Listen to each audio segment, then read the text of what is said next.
Determination of Death was released in 2001. This is directed by Michael Miller. It's written by Sharon McTigue and James G. Hirsch.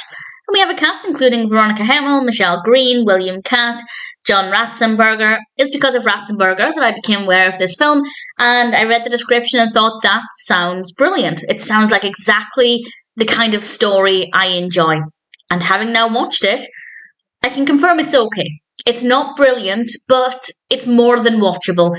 This is about a husband and wife. The husband is rather abusive. You learn this immediately. He's not a very nice person, and they have a lot of debt. So they come up with this scheme where he will fake his own death to obviously get the insurance payout, and they can pay off the debt, and they'll get half of the payout each.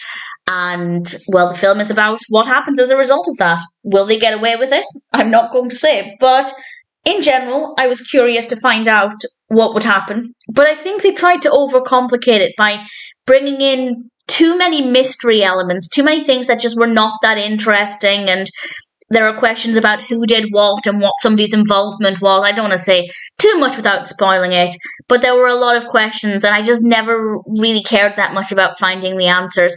That being said, the whole narrative, it worked well. The pacing was good. There was a nice amount of suspense. I will say towards the end, certainly a lot of the second half, it really slowed down. Not a lot happened for a good chunk of time, but nevertheless, I came away from it feeling quite satisfied with the experience. I don't want to give away too much more than that, of course, so I won't say much else in terms of the narrative, at least. The performances are very good.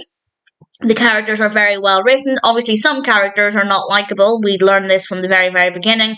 Others, I question whether I like them or not. For example, we have Katie, the wife of the story, and we know immediately that she is being badly treated.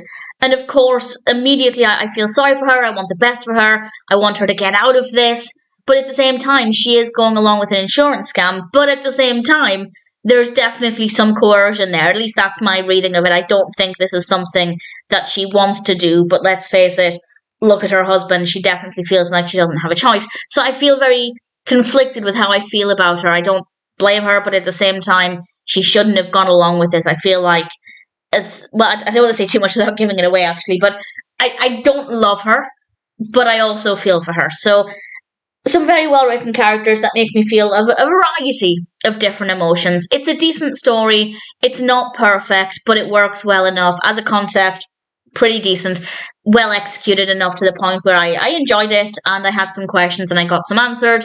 There were some questions that the film throws up that I just wasn't that concerned about, but with regards to finding answers for the overarching narrative, yeah, I'd say I was quite keen to find out what would happen. I wasn't sure what direction it would take, and ultimately I was left feeling relatively pretty satisfied with where everything went. So needless to say, I think that Determination of Death is a decent story, some well-written characters, really good performances, and ultimately, if it sounds like your kind of thing, then of course I'm happy to recommend it.